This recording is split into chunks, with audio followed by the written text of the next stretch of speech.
¿Te has detenido alguna vez a pensar qué puede llevar a una persona a cruzar el límite y cometer crímenes atroces? ¿Qué circunstancia impulsa a alguien a matar o a actuar con esa crueldad? ¿Es posible detectar señales que revelen esa peligrosa inclinación antes de que sea demasiado tarde? La criminología estudia las causas, manifestaciones y consecuencias de la conducta delictiva. Nos acerca a los rincones más profundos de la mente humana, revelando cómo y por qué se cometen ciertos actos. Hoy tenemos el privilegio de conversar con Vicente Garrido, doctor en psicología, criminólogo, pionero de la perfilación criminal en España y autor de numerosos libros que han arrojado luz sobre los aspectos más oscuros del comportamiento humano. Con una carrera marcada por su rigor académico y su pasión por entender el razonamiento de estas personas, Vicente nos acompaña para explicarnos cómo funciona la mente de un criminal.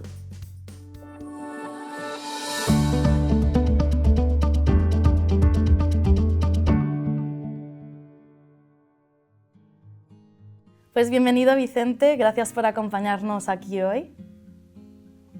Para empezar, la bondad o la maldad originaria del ser humano ha sido objeto de debate durante siglos.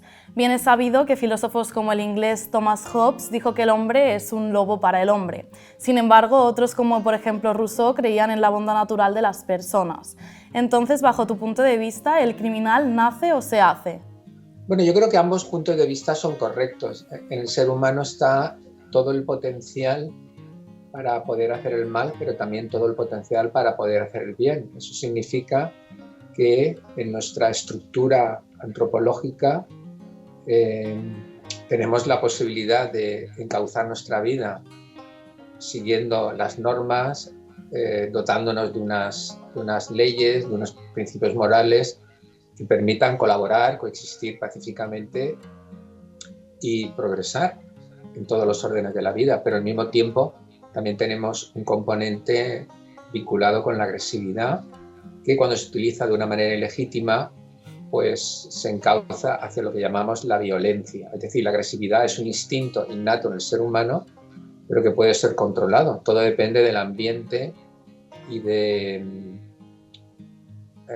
las relaciones que la persona pueda establecer. En un contexto, por ejemplo, donde las normas están fundamentadas en principios antisociales o criminales, como por ejemplo un cártel o una organización criminal de cualquier otro tipo, es evidente que se produce una socialización donde se destaca el componente de violencia. Con esto lo que quiero decir es que ya hace muchos años que la dicotomía nacer o hacerse en el caso del crimen o la violencia pues está ya superada. Es decir, tenemos la posibilidad de ser violentos, algunas personas tienen más facilidad para ser violentos que otros, pero sin duda esa violencia luego necesita de un medio que facilite ese desarrollo, porque tenemos experiencias de personas que han crecido en contextos claramente bélicos o de guerra, por ejemplo, los niños que son secuestrados por conflictos en África, los llamados niños soldados, que cuando son recuperados, cuando diferentes asociaciones o programas consiguen rescatarlos, son niños que se integran, aunque puedan tener sus secuelas, pero se integran en lo que es una vida normal, ¿no? Ha desaparecido el medio en el cual este niño crecía viendo modelos violentos y recibiendo órdenes para ser violentos. Entonces, el entorno está muy vinculado. ¿Y cómo podría moldear a la persona para que ésta, con el tiempo, se incline hacia la práctica delincuencial? Bueno, el entorno es fundamental, claro. Un entorno que enseñe a un niño o a un joven su autoestima y su capacidad para ser alguien en la vida pasa por la violencia, es evidente que tendrá éxito en la mayoría de los casos, porque todos necesitamos una identidad y adquirir un cierto rol de protagonismo en nuestra vida. A nadie le gusta ser un don nadie o una persona aislada. Y si el entorno lo que proporciona son incentivos para conseguir desarrollar una identidad donde él pueda tener una imagen positiva de sí mismo, alguien que realmente puede marcar la diferencia en las cosas, y ese entorno, repito, está asociado con el hecho de ser violento, pues el niño lo será. Por el contrario, en un contexto donde se fortalece el sentimiento de responsabilidad frente a los demás, una serie de obligaciones comunes basadas en principios, el niño aprenderá a desarrollar una autoestima o un concepto de sí mismo, una identidad, donde el respeto y la obligación de seguir las leyes forme parte intrínseca de ello. Luego el medio, obviamente, es muy importante. Entonces, ¿todos los criminales son psicópatas y todos los psicópatas acaban siendo criminales? Bueno, esto es otra cuestión completamente diferente. Ya estamos introduciendo una terminología que nos habla de formas de ser o tipos de personalidad. Es evidente que la psicopatía, en cuanto diagnóstico, tiene un componente genético, pero de nuevo el ambiente puede ser muy importante a la hora de desarrollar esas, digamos, propensiones o esa tendencia en un comportamiento violento, en un comportamiento de explotación o no. El ambiente puede favorecer o dificultar lo que en principio pudiera ser una personalidad proclive a la violencia o al crimen, que es el caso de la psicopatía. En este sentido, pues, los psicópatas no tienen por qué ser necesariamente criminales. En un determinado contexto en el que él pueda florecer y fortalecer su personalidad sin necesidad de cometer crímenes, no tendrá por qué hacerlo. Por ejemplo, si goza de influencia en su trabajo, si dispone de las herramientas para que su narcisismo sea satisfecho, no tiene por qué cometer crímenes. La mayoría de los psicópatas son integrados, como explico en mi libro El psicópata integrado. La mayoría de los psicópatas no son criminales. Otra cuestión es que no cometan actos reprobables, inmorales y que sean dañinos para la sociedad. Pero no todos los actos dañinos para la sociedad están recogidos en los códigos penales y por consiguiente no cometerían crímenes. Y por el contrario, muchísimos criminales no son psicópatas, porque el ser humano tiene razones o se da a sí mismo razones para cometer crímenes sin necesidad de que uno haya desarrollado una personalidad psicopática. La ambición, la venganza, en fin. La literatura desde el origen de los tiempos nos ha dado innumerables ejemplos de gente, vamos a llamarle, sin problemas psiquiátricos o psicológicos o sin tener cuadros de personalidad anormales, que pueden cometer delitos porque simplemente la naturaleza humana es una naturaleza falible, no es una naturaleza desde el punto de vista de lo que es la convivencia perfecta. Todos nosotros tenemos nuestros problemas, nuestras frustraciones, nuestros deseos y muchas personas, sin necesidad de ser psicópatas, pueden cometer uno o muchos delitos por razones que son perfectamente comprensibles, lo cual no significa que sean buenas razones, pero si alguien mata a una persona por venganza, no tiene por qué ser un psicópata. Simplemente se ha dejado llevar por la ira o por el odio hacia esa otra persona. ¿Y cuáles son los indicios que permiten desenmascarar a un psicópata? Bueno, no son tanto indicios como patrones de comportamiento. Lo que quiero decir con esto es que no hay una serie de claves tomadas de manera aislada. Un psicópata presenta una forma de ser recurrente, continua, y lo que tenemos que hacer es aprender a discriminar ese patrón de comportamiento. En este sentido, se trata más de, en primer lugar, saber en qué consiste la psicopatía, puesto que si no sabemos estos rasgos en qué consisten, no vamos a poder discriminarlos. Y luego observar cuál es su comportamiento en términos de lo que dice en comparación con lo que hace. El psicópata normalmente tiene una estrategia discursiva, tiene una forma de hablar, tiene unos argumentos que poco tienen que ver con lo que él realmente hace. Entonces, si vemos que una persona habitualmente consigue lo que se propone, es capaz de utilizar a las personas que están a su alrededor, muchas veces sin que ellos se den cuenta o sin que sean plenamente conscientes, para conseguir sus metas.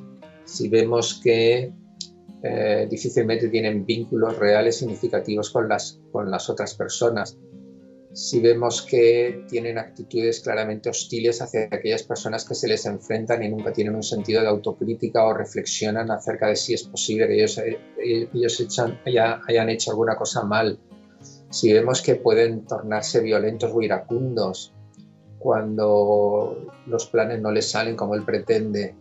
Bueno, todos estos son elementos dentro de este patrón de comportamiento que nos tienen que hacer reflexionar si esta persona en realidad está desarrollando un modo de ser que se corresponde con la psicopatía. Pero no hay una serie de indicios como, digamos, lo que se dice en el mundo anglosajón, digamos, tener la prueba, la pistola humeante, ¿no? La prueba evidente de que alguien es un psicópata.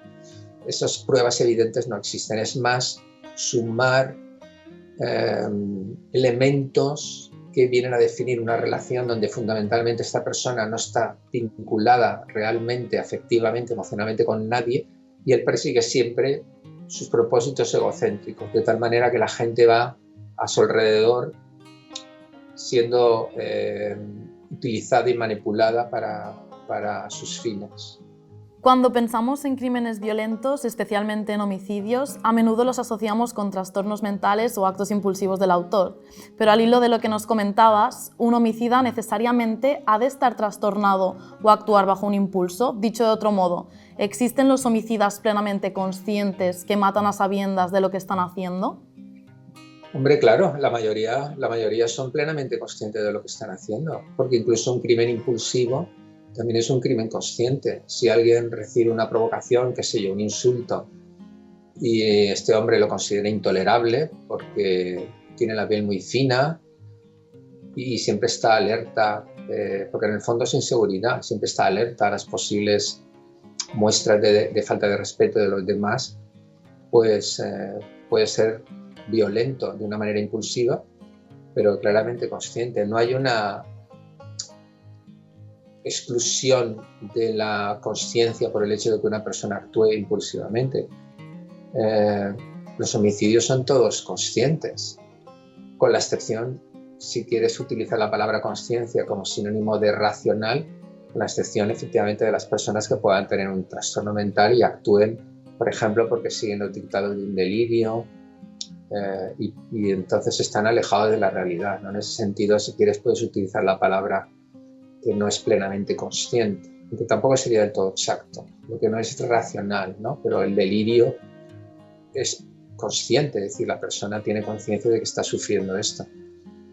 Pero en relación con el homicidio, lo normal es tener conciencia de lo que uno está haciendo. En los años 90 fuiste uno de los pioneros en la introducción de la perfilación criminal en España, en particular durante la investigación de una serie de crímenes en la provincia de Castellón. Gracias al perfil que contribuiste a elaborar en aquel momento, fue posible relacionar varios casos de muertes violentas de chicas jóvenes y ponerle nombre al que terminaría siendo condenado por estas muertes, Joaquín Ferrandiz. ¿En qué tipo de casos es necesario trabajar la perfilación del potencial autor y cuáles son las claves para elaborar un perfil criminal adecuado? Bueno, los casos más útiles para ser perfilados o objeto de una perfilación criminológica son aquellos casos de naturaleza serial. ¿Por qué? Porque tenemos más muestras de su comportamiento criminal.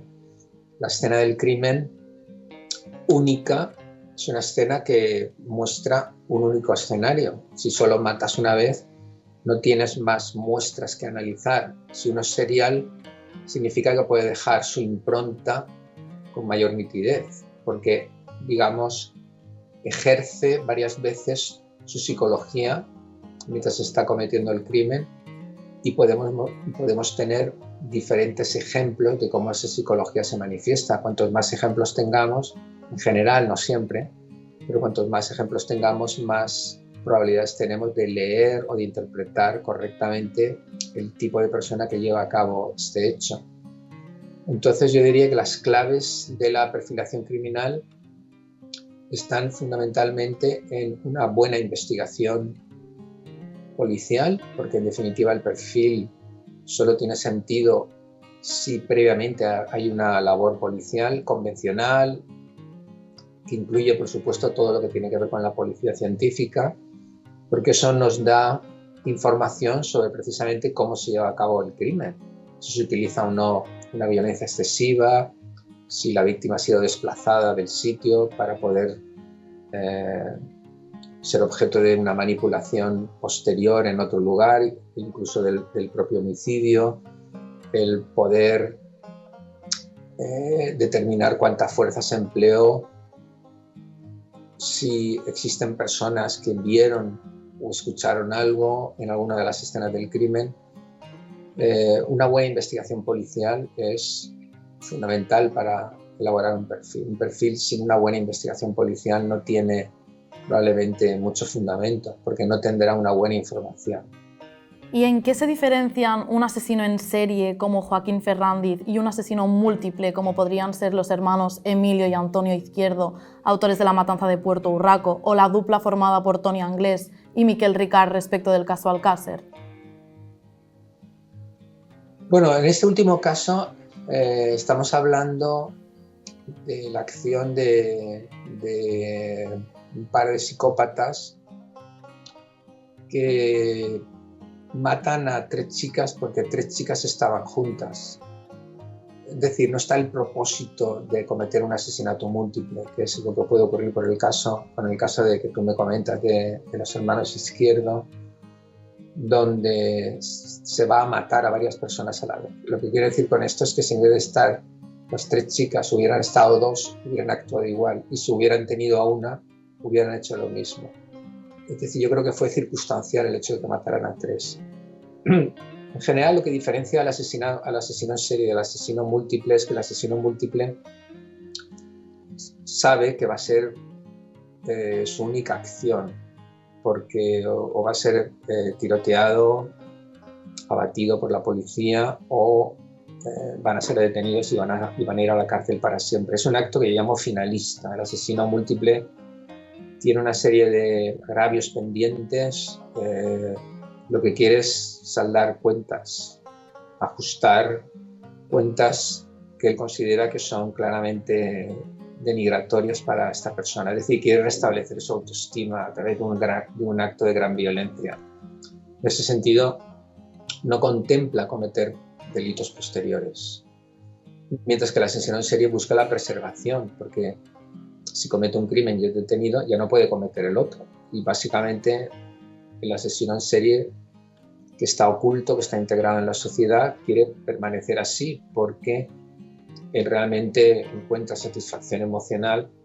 Su proyecto de vida, por así decirlo, aunque sea un poco, en fin, indecoroso hablar de este modo, está en el hecho de matar repetidamente. Entonces, él quiere experimentar el poder y el control y otras emociones en el crimen una y otra vez. Entonces, él quiere estar el más tiempo posible libre, y de hecho toda la vida, como en algunos casos ha ocurrido. Mientras que el asesino múltiple es más una persona que decide acabar con todo, matando. Y cuando digo con todo, no es necesariamente su propia vida, que muchas veces lo hace, pero en definitiva su vida, tal y como hasta ese momento la había llevado a cabo, pues va a terminar. Los asesinos múltiples tienen más probabilidad de tener trastornos mentales, no necesariamente que estén locos en el sentido popular, es decir, se hayan ido por completo de la realidad, pero sí que pueden tener en general más patologías, por ejemplo, depresión, pueden tener más problemas de pensamiento obsesivo, que en el caso de los asesinos en serie no se dan con tanta frecuencia. Si profundizamos en el caso Alcácer, la muerte violenta de estas 3 niñas abrió las puertas en España a la espectacularización de los crímenes a través de los medios de comunicación. Hoy en día, géneros como el true crime se han popularizado mucho y tienen millones de seguidores. ¿En qué medida esta clase de contenidos audiovisuales pueden influir en la percepción pública del nivel de criminalidad? ¿Es inocuo engancharse al true crime y a los programas sobre asesinatos? Yo no creo que el true crime influya sobre la percepción de la criminalidad. No, no lo creo. Porque aparece como un caso espectacular y yo creo que el público lo entiende como parte del catálogo de lo que es el entretenimiento, es decir, el consumo cultural, que por una razón u otra te entretiene, es decir, te mantiene ocupado, te interesa y tú lo sigues. No. Yo no creo que el true crime influya sobre la percepción de la criminalidad. Las noticias sobre el crimen, sí, pero estamos hablando ya de informativos, de las noticias que aparecen en los telediarios, en el mundo digital, en la radio, en definitiva, en los mass media. Yo creo que eso sí que puede influir, pero no los true crime, porque son programas, digamos, que están dentro del sector de lo que es el consumo de productos culturales. Son programas que generalmente pues, requieren un tiempo largo de producción, requiere investigación, requiere una puesta en escena, en fin, todo lo que está detrás de un producto audiovisual bien acabado. Por independencia de esto, es evidente que hay mejores y peores productos, obviamente, como todo en la vida, ¿no? ¿Y sería razonable pensar que si un potencial homicida consume estos programas, podría desarrollar con mayor facilidad su vena criminal? Con mayor facilidad te refieres porque aprenda digamos, cómo hacerlo a través de los programas, ¿te refieres a eso? Sí, sí. Bueno, es posible que en algunos casos sí, pero yo no diría que es algo general. Es muy difícil aprender a no cometer errores viendo programas. La prueba es que la mayoría de los crímenes que se cometen se solucionan con la investigación policial. Y mira que llevamos años, porque tú estás hablando del true crime, pero programas informativos y ficciones sobre casos criminales los hay desde el nacimiento de la televisión, porque los hay desde el nacimiento de la radio y del nacimiento de la literatura. Y la inmensa mayoría de los homicidios son resueltos de la manera convencional, es decir, utilizando técnicas policiales y de investigación forense. Si eso fuera cierto, pues nos encontraríamos con que el número de casos de homicidios sin resolver iría creciendo. A medida que cada año hay más true crimes y más exposición de los crímenes, pues veríamos que hay más casos sin resolver y no es así. El porcentaje de casos de homicidios sin resolver permanece bastante estable. Un 90 o un 92% de los casos se resuelven antes del true crime y después del true crime. No, yo no creo que... Estamos hablando siempre en general, por supuesto, no digo que no haya algún tipo de persona que se dedique obsesivamente a estudiar cómo preparar un crimen perfecto y no lo pueda hacer, pero también lo podía hacer antes de este desarrollo del true crime. Porque de hecho siempre el consumo de material criminal antes de la televisión y de la radio, mediante las novelas, etcétera, uno siempre podía aprender. Si tú lees la novela de Sherlock Holmes, pues para la mentalidad del siglo XIX o principios del siglo XX, pues ahí podías aprender cosas que el propio Holmes explica. Y en el caso de Agatha Christie igual, ¿no? Ella genera tramas para averiguar quién es el asesino y va dando indicios que luego podrían ser también estudiados por personas que no quisieran ser detenidos. Es decir, que siempre, en cada época, ha habido la posibilidad de aprender a través de los medios populares o de la masa, de la cultura de masas. ¿Qué ocurre? Que ahora tenemos una metodología mucho más potente, mucho más intensa, como es el audiovisual y además desarrollado no solamente por los canales de televisión, sino a través de Internet. Y esto llega a muchísima más gente y si se quiere es más gráfico. Pero no hay pruebas de que toda esa exposición haga que en general los criminales sean más inteligentes o eviten ser detenidos en mayor medida de lo que antes ocurría. ¿Y existe el crimen perfecto o gracias a los avances de la ciencia forense cada vez resulta más complicado matar y salir impune? Pienso en la revisión de casos antiguos que se han resuelto en las últimas décadas en Estados Unidos, pero también aquí en España gracias a la tecnología del ADN, pero también en otros como el crimen de Macastre de 1989, en que murieron violentamente 3 adolescentes. Está prescrito y nunca se llegó a resolver. ¿O qué pasó con Jeremy Vargas o con Elena Jubany? Sí, a ver, el crimen perfecto existe porque todos los años hay crímenes que no se resuelven y no se resuelven nunca. Por consiguiente, es absurdo negar que existe el crimen perfecto. La definición es un crimen no resuelto y todavía más perfecto es si ni siquiera se sabe que un determinado hecho es un crimen. Por ejemplo, una desaparición puede haber sido producto de un crimen, pero ni siquiera tener constancia de que éste se ha cometido. Es todavía más perfecto que cuando se sabe que hay un crimen y no se conoce la autoría. O sea que eso es indiscutible. Otra cuestión es que haya una fórmula para cometer el crimen perfecto, que es otra pregunta distinta. Si hay una fórmula para cometer el crimen perfecto, no lo sé, y si lo sé no lo voy a decir. Pero que existen, no cabe ninguna duda. Y sí, claro que la tecnología forense facilita el descubrimiento de los crímenes, pero al mismo tiempo también piensa que hay una serie de factores que dificultan la investigación. Por ejemplo, la facilidad con la que hoy en día una persona puede desplazarse en el mundo, el hecho de que, por ejemplo, mucha gente pueda utilizar Internet para cometer crímenes a través de Internet y, si es hábil, dejar pocos indicios. Cuando digo utilizar Internet me refiero a la posibilidad de captar posibles víctimas. Yo creo que las cosas al final se compensan y mientras que se desarrollan nuevas metodologías, también surgen nuevas oportunidades para cometer los crímenes. Pero es indiscutible que el ADN y otros elementos, no solamente el ADN del desarrollo tecnológico aplicado a la investigación criminal y al examen forense, ha ayudado a resolver crímenes que antes eran muy difíciles de resolver o de hecho no se habían resuelto. Pero ya te digo,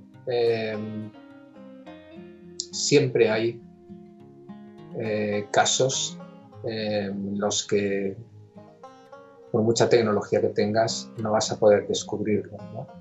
Y fíjate lo que pasa hoy en día en Europa. Una persona europea puede pasar en muy poco tiempo por diferentes países y si no se le ha detectado, tiene la posibilidad de desplazarse y de escapar de la acción policial con mucha más facilidad de la que podía tenerla antes de la Unión Europea, el espacio Schengen y todo esto, ¿no? Y lo mismo con Internet.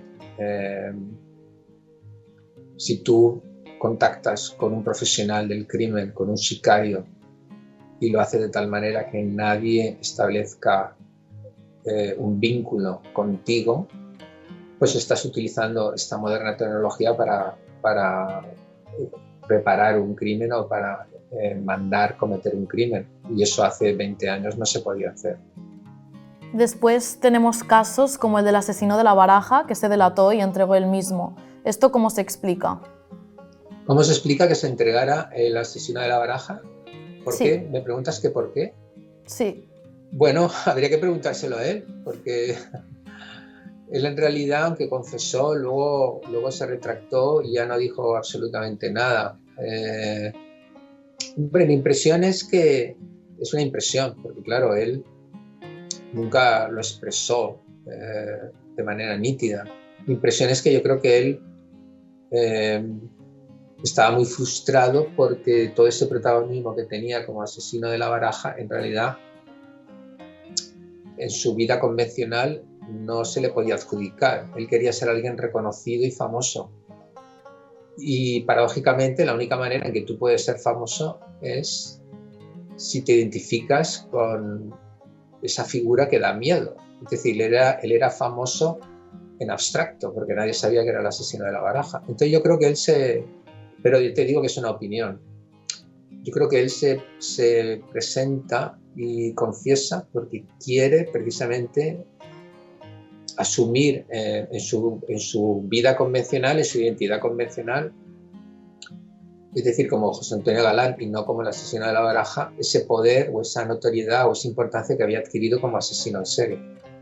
Volviendo al caso de Joaquín Ferrandiz, en 2023 salió de prisión tras haber cumplido 25 años entre rejas. En 2029 será puesto en libertad, aunque probablemente expulsado de España, Gilberto Chamba, el monstruo de Machala, que mató en Ecuador, su país natal, y en Lleida. En 2013 ya se soltó a Miquel Ricart. Es cierto que la liberación de estos y de otros homicidas ha generado y genera alarma social ante el temor de que vuelvan a actuar. ¿Consideras que hay criminales que, a pesar del tratamiento penitenciario que reciben, son irreformables?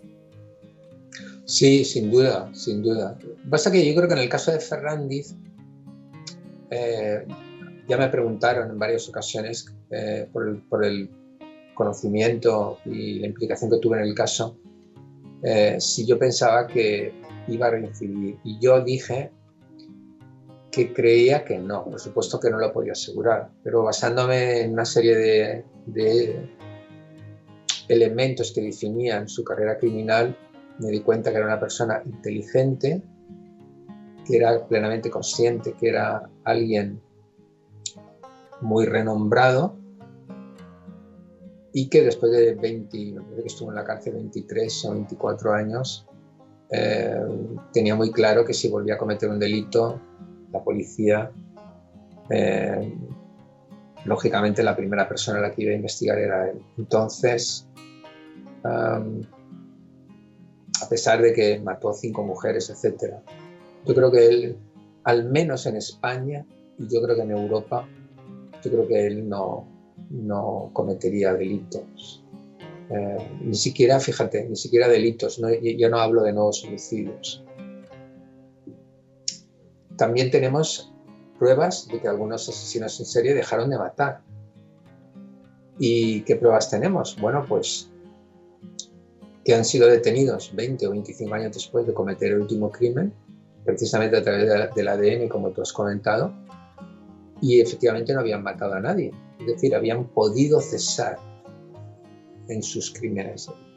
De tal manera que la idea de que los asesinos en serie no pueden parar a menos que sean detenidos es en general correcta, pero no siempre.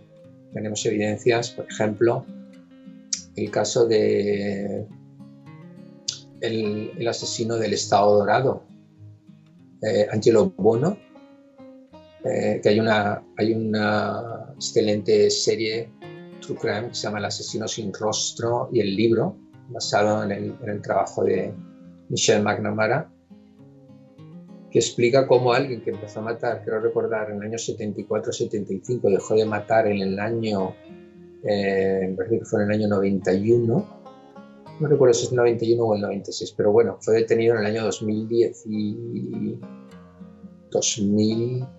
y algo, me parece, fue 2017-2018, es decir, tienes como 25 años donde había demostrado que se podía vivir sin matar, ¿no?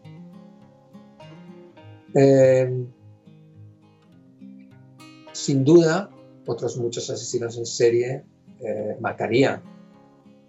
Yo lo tengo muy claro, es decir, tú dejas a alguien como Ted Bundy o Richard Ramírez o BTK, Dennis Rader, que también estuvo muchísimos años antes de que fue detenido sin matar, y las probabilidades de reincidencia son elevadas porque es gente con una fantasía muy sádica, ¿no? Pero incluso Rader, que era muy sádico, ya te digo, estuvo también muchos años donde pudo contener ese aspecto.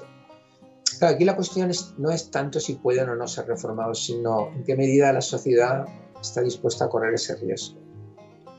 De ahí que exista la prisión permanente revisada en España o la prisión, la cadena perpetua en otros muchos países para los asesinos en serie. Y no sé si me habías preguntado otra cosa o ya te he contestado con esto. Sí, me has contestado. Ahora te quería preguntar, Vale. al hilo de esto, que en general, ¿cuáles son a tu entender las claves para lograr una óptima reforma de los delincuentes? Bueno, a ver, tiene que haber dos fundamentos. El primero es un cambio interior, es decir, la persona tiene que dejar de verse como se veía antes, alguien que perseguía ser alguien a través del delito.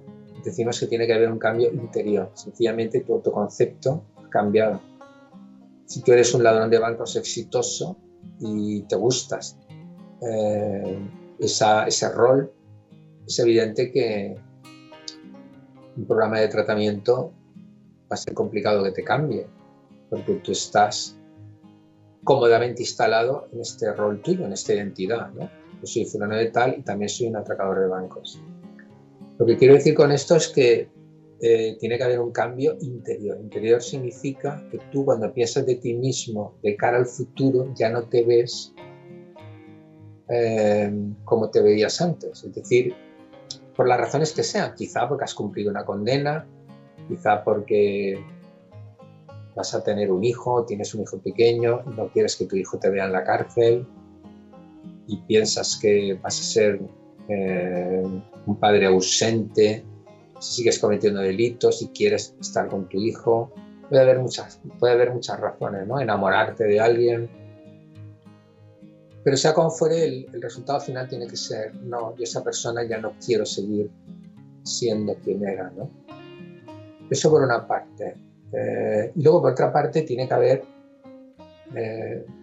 posibilidades en el exterior, tiene que haber cosas que a ti te permitan mantenerte sin cometer delitos. Y ahí es donde son importantes los organismos e instituciones que ayudan a los expresos a encontrar trabajo, a tener un lugar donde vivir, porque si tú no quieres vivir del delito, tienes que tener la posibilidad de poder vivir sin delinquir. Y está claro que tú tienes que esforzarte, porque no por el hecho de ser un exdelincuente a ti te van a poner el trabajo y un piso. No estoy diciendo eso. Pero sí que tienes que tener, si te esfuerzas, la posibilidad de mantenerte. Porque claro, si sales de la cárcel y no puedes vivir ejerciendo un trabajo, pues o tienes la suerte de que alguien te puede mantener o te marchas a un lugar donde puedas conseguir trabajo. Pero bueno, tienes que conseguirlo, ¿no? Entonces son, por una parte, las dos circunstancias son, por una parte, un cambio interior y luego, por otra parte, pues tener una oportunidad para poder realizar un trabajo que te permita mantenerte y al mismo tiempo que te permita estar en conexión con personas que están de acuerdo en ese cambio, es decir, con personas que para ti son importantes y que están reforzando esta nueva identidad tuya, ¿no? Entonces, vincularse con gente prosocial, con gente que no es del mundo del crimen y poder ejercer un trabajo digno es también muy importante, sobre la base, ya te digo, de que tú ya no quieres seguir siendo un delincuente. Y habiendo trabajado en tantos casos a lo largo de tu carrera, ¿hay alguno en particular que recuerdes como especialmente estremecedor o que haya dejado una marca significativa en ti?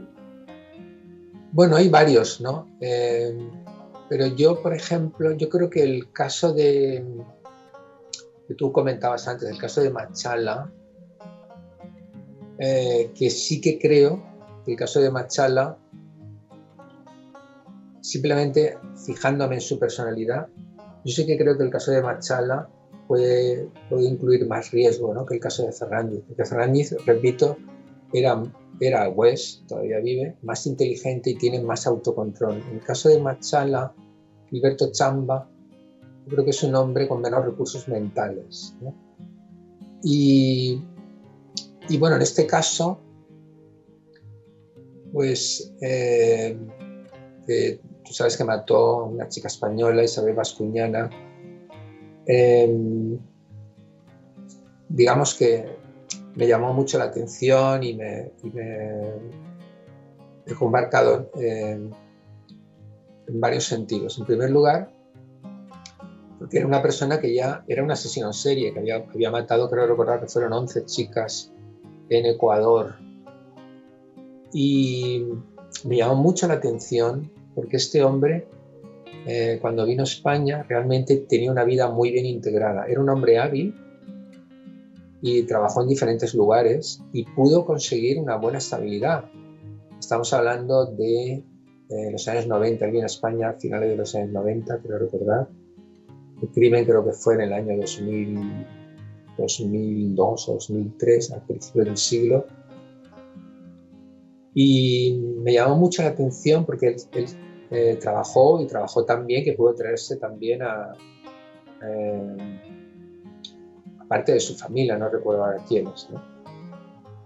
Y cuando cometió el crimen trabajaba como vigilante de seguridad en un parking que daba servicio a un centro comercial y también a la universidad.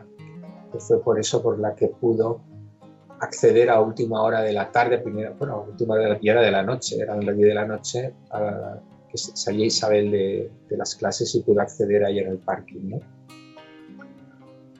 Entonces me llamó mucho la atención el que una persona que realmente había conseguido una gran estabilidad, por así decirlo, había conseguido el sueño de muchas personas que vienen de Sudamérica, de ir a Europa, de entronizarse en nuestra vida, de gozar de las ventajas que existe pues, en una sociedad avanzada. Me llamó la atención cómo el impulso de matar realmente le pudo, ¿no? Y sabes que antes de matar a Isabel Bascuñana lo intentó con una mujer con la cual ejerció la prostitución. Y estaba claro que aquí el homicidio estaba unido al acto sexual. De tal manera que él no concebía el asesinato sino como parte final de un ritual sexual. Es decir, para él la muerte de la chica era el culmen del deseo sexual. Y no tenía verdaderamente ningún tipo de escrúpulos, ¿no? A la hora de utilizar a las mujeres como instrumento para ese fin.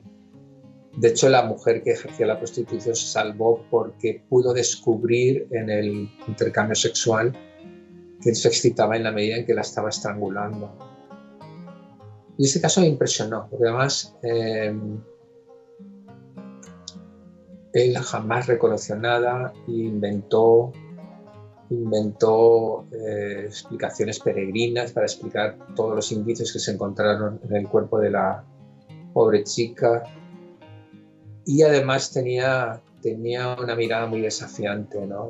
Este hombre te miraba y él buscaba intimidarte, ¿no? Lo cual no era inteligente porque no, creo que podría haber sido más inteligente si hubiera intentado ser simpático o de alguna manera fingir que colaboraba, ¿no? Pero sí, él en algunos momentos intentó intimidarme y bueno, eso te deja, pues, lo recuerdas, ¿verdad? Porque otros muchos asesinos en serie intentan ser buenos tipos, buenos colegas.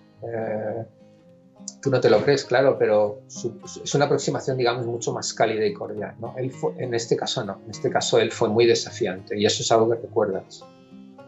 Con tu amplia experiencia en esta materia, ¿cómo ves el futuro de la criminología en España y qué áreas consideras que requieren mayor desarrollo o investigación? Bueno, yo creo que siempre el futuro de una disciplina que trata sobre la seguridad pública tiene que ver con ayudar a las instituciones a mejorar esa seguridad. Entonces, ya sea en puestos del Estado o de la Administración autonómica, asesorando municipios, trabajando dentro de las cárceles o fuera de ellas, en programas de reinserción comunitaria, pues la criminología tiene que tener ahí uno de sus grandes desarrollos. No digo el único, pero tiene que tener uno de sus grandes desarrollos. Pero también en el ámbito de la empresa privada, la criminología puede ejercer una gran labor protegiendo precisamente los espacios virtuales, cibercrimen, físicos de esas empresas, porque hay toda una tradición en criminología en prevención situacional, prevención en el espacio, y toma una perspectiva muy pragmática y que sin duda obtiene beneficios importantes. Es decir, hay muchos estudios que prueban que cuando un profesional de la criminología bien formado trabaja en un espacio determinado, sin duda que puede ayudar mucho a prevenir delitos. Todo el mundo virtual que define esta era de la información es también un espacio, y yo creo que la criminología más asociada a la informática avanzada, al tratamiento de datos, ¿no? Los machine learning, la inteligencia artificial, todo eso deberá ser un ámbito en el que la criminología sin duda tendrá que decir muchas cosas. Y finalmente, para cerrar con algo más personal, ¿cuándo descubriste que tu pasión estaba en comprender las mentes de quienes desafían las normas de la sociedad?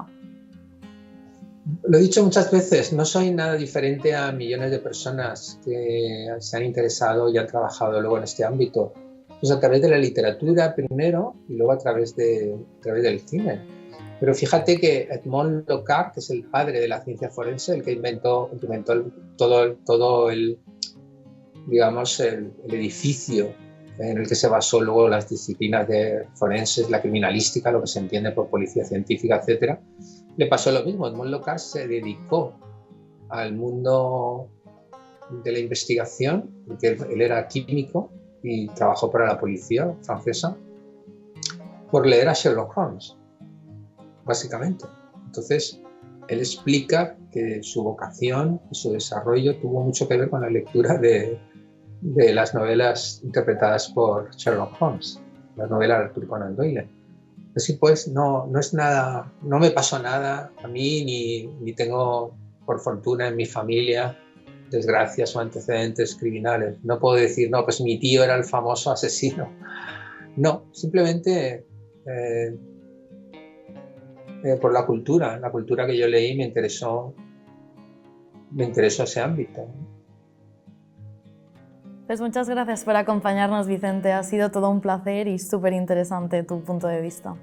Muy bien, pues nada, muchas gracias y animo a tus espectadores, mejor dicho, si quieren conocer más cosas sobre la psicopatía, a que puedan leer mi último libro, El psicópata integrado en la familia, en la empresa y en la política. Ahí explico cómo la psicopatía no necesariamente está relacionada con el crimen, pero puede tener efectos claramente perniciosos para incluso muchas personas o toda una sociedad, ¿no?